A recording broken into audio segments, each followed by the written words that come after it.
Yo, go shoot your shot with that girl. Hold on, I need 20 more drinks before I can approach. Okay, wish me luck, bro. Here I go. Yeah, you got this.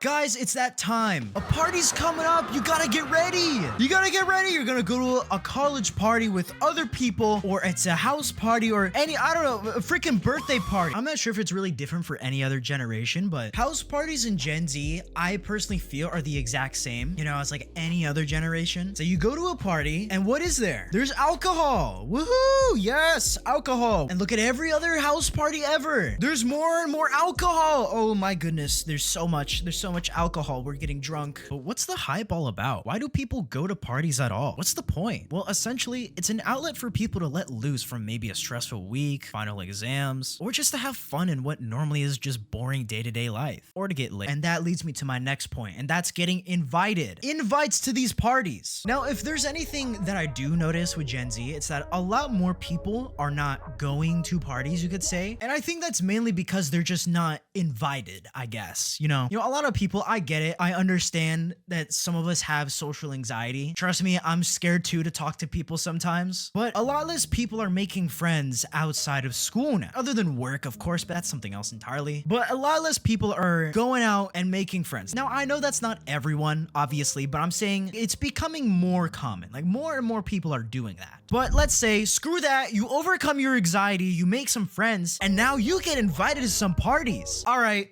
now we're talking here. Now we gotta talk fashion. What do you gotta wear to these parties? What does Gen Z wear at house parties? Well, really, you can wear anything, but you know, if you're trying to impress the ladies, then you know, you gotta wear some cool fits. You gotta wear some good stuff. You need some inspiration, just literally go on Pinterest and just copy what you like there. Just copy it. You know, speaking of which, guys, should I wear this shirt to the next party I get invited to? This one, should I wear it? But that's besides the point, because getting invited to parties now is for sure different than how it was about 20 years ago, because now we have technology.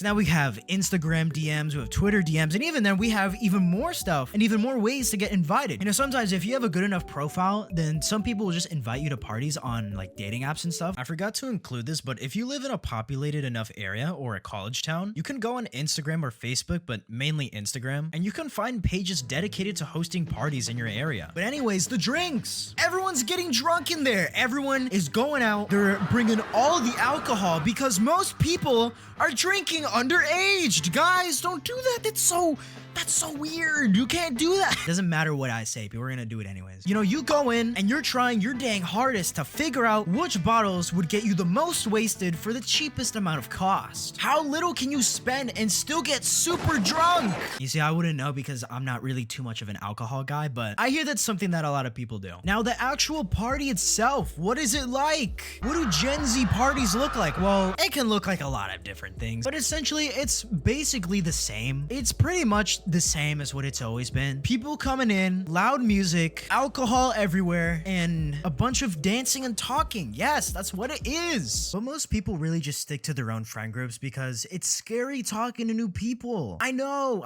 it's so scary. So basically what everyone does, now I know this has been around for a while, but you know, with everyone not exactly developing their social skills as well, it's resulted in a lot of people being very reliant on drunk confidence, meaning that they won't talk to anyone until they get plastered, just so drunk out of their mind. Then they'll go and talk to someone, which I understand, yeah, but wouldn't it be so much better if you could just talk to them without drinking? Or even some people will just never try it at all. You know, you always have that one person just sitting in the corner, just not really socializing with anyone, which there's nothing inherently wrong with, but wasn't the entire point of you coming here so you can socialize and meet more people? How many girls you talking tonight? One of them! But if you're gonna be making moves like that, it's always best to just look confident. Of course, actually being confident is a lot easier said than done. In some cases, you could quite literally fake it till you make it. But most of the time, it's just better to actually have that confidence to go up and shoot your shot. And lucky for you, I got just the thing to help you out with that. Whoa, it's today's sponsor, Teach Hanley. They've got skincare systems for pretty much every guy's needs. Anti-aging, sensitive skin, oily skin, you name it. Personally, I use their acne acne system because it works. It comes with 3 steps: salicylic acid face wash to keep your skin clean and fight breakouts, glycolic acid pads to exfoliate and keep pores clean, acne serum to target and prevent blemishes. Since I started, my skin looks clear, redness is down, and I actually feel more confident, whether I'm on a date, networking, or I'm making moves at the party. And that's the thing, building routines like this does have a trickle-down effect. More confidence helps you crush it at work, make more connections, and get closer to bigger and bigger goals of whatever you're trying to achieve. And Teach Hanley is having a massive deal for you with up to 40% off your first box, plus a free gift worth $20. Just click my link in the description or pinned comment to get started. And once again, thank you Teach Hanley for sponsoring today's video. Okay, where was I? But what if we multiply that? Let's make it even more than just that. Let's have an entire couch of people being on their phone. Man, the weather app is so interesting today. But honestly, it might be just because the DJ sucks. Cause you know, the DJ is the one that hypes everyone up. So you gotta play the right song at the right time so that everyone just gets hyped. Then people start making moves. Then, ooh, early 2000s white girl music is gonna save everyone's time. That's really what gets played a lot of the time. It's just early 2000s stuff. And honestly, I don't blame them. Who doesn't like to jam to early 2000s white girl music? Like, come on, it's good. It's just a vibe. But you know, when that's all said and done, I think the highlight for me is just the drive back home, especially since I'm always the DD. DD stands for designated driver, if you didn't know, because you can't be having them drive home drunk. You can't do that. That's illegal. That's against the law. You're gonna put other people in danger. Don't do that. So you get someone who's completely sober to drive, and that is your designated driver, which I always end up being most of the time. It's always funny having like 5 or so people in your car just completely plastered. And one thing for you guys, if you're like new to being a designated driver, please do not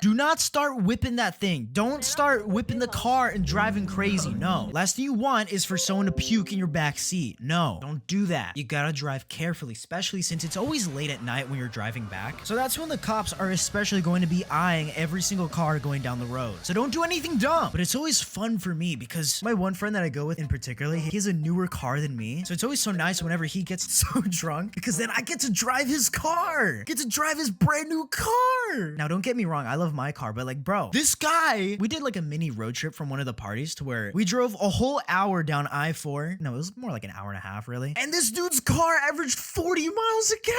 Like, what? My car would do 25 under the same circumstances. Don't get me wrong. I love my Lancer, but oh my goodness, sometimes I wish it was just more gas efficient. Like, honestly, I might get a Prius next car. My next car might as well be a new Prius because I hear those be getting like 50 miles a gallon. And I love me some good gas mileage. You're telling me I can cruise on the highway going law-abiding speeds and still get double the gas mileage of my car? But even then, there's still always some freaking idiot who crashes on I-4. Every single day, there's always an accident on that godforsaken piece of concrete. It's like 12:30 at night and there's a whole traffic jam on there because some freaking idiot decided, oh, I'm gonna crash now. I need to do it now. I need to ruin everyone's night. I'm gonna clog the highway because I feel like being an ass. Then there's this other time where we were taking my car. There's probably like 5 of us in the car. Everyone is just drunk in the back seat. I'm the only sober person there. And so, you know, they're all having cravings. They're like, oh my gosh, we want McDonald's. Please, we're hungry. Now, mind you, it's like 2 in the morning at this point. So I'm like, okay, you know what? Fine, might as well since it's on the way. And they were gonna pay for it anyway, so I didn't have to like foot the bill, thankfully. So we pull up to a McDonald's and my drunk friend in the back seat, this guy is so wasted. He tries to start speaking Japanese to the McDonald's employees in the drive-thru. Like, this guy is full on quoting anime and everything. Even the McDonald's employees thought it was funny too, so there was that. It was a memorable moment. But guys, please, if you're going to a party and you're gonna drink, please drink responsibly. Have someone that's gonna drive you home safely, someone that you trust, and don't drive drunk. Don't do that because you don't want a DUI because then that's gonna be points on your license. Not only that, but you'd be endangering other people's lives. And then your insurance is gonna go up and you'll get closer and closer to you losing your license. Then you can't drive at all because someone just had to drive home drunk. Oh my goodness. Now, if you have no one to drive you home and you know this going into the party, then that's just your fault. I'm sorry. Like, you knew full well that you were not gonna be able to get home and that you were gonna get so plastered, but yet you still decided to drive home drunk anyways. Now, if you make it home, then yay, congratulations. Don't do it again. Now, if you're gonna go to any party at all, please just be respectful. You're way more likely to be invited if you're just a nice person. Like I remember there was this one time when someone just shoved paper towels down the toilet, it got clogged. And you see, I'm somewhat of a plumber myself because I be dropping the fattest logs known to man. Like I'm talking full on cloggers with no toilet paper necessary. I'm sorry, this is too much information. So I know how to unclog the toilet. So I go in there, I look at the host, I'm like, don't worry, bro, I got this. So I walk in there, I walk out like 2 minutes later, I'm like, all right, bro, I unclogged your toilet. And ever since then, I just keep on getting invited back. It's funny. But no, that's not the sole reason, because they're cool people. That's right, Trevor. If you're watching this, thank you very much. I don't think he will be, but who knows? Who knows? But at the end of the day, if you're going to a party, be mindful of everyone else around you, especially the neighbors. You don't want to be that one house that gets the cops called on them because you were being too dang loud. But I mean, that's just a party anyways. When you have a whole bunch of people, it's just bound to happen. So it's not really something you can necessarily control. But essentially, how different are Gen Z parties compared to every other generation, like millennials or Gen X? I personally think it's more or less the same as what it's always been. Of course, now we have the addition of phones and being able to invite people through online and everything. So there are benefits there and how it makes it easier, more accessible. Not just word of mouth and having to tell every single person you know. I don't really think it's that much different. Of course, yeah, maybe there may be a little bit more antisocial people, but over time, most people loosen up throughout the course of the night. And as long as you're respectful and not a weirdo, then normally people invite you back. Because at the end of the day, everyone's just there to have fun. Everyone's there to have a good time. Just don't be weird and you'll be fine. Yo, everyone, I just called the cops.